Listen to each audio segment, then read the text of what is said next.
Hello, guys. I want to share this two things to you. One, enjoy this mountainous view.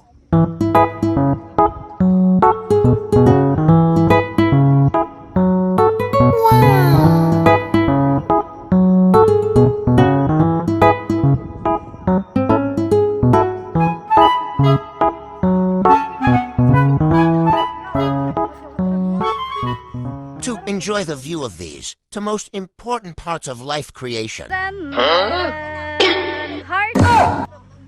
Na ay heart. Kanina. Did you enjoy? Hello.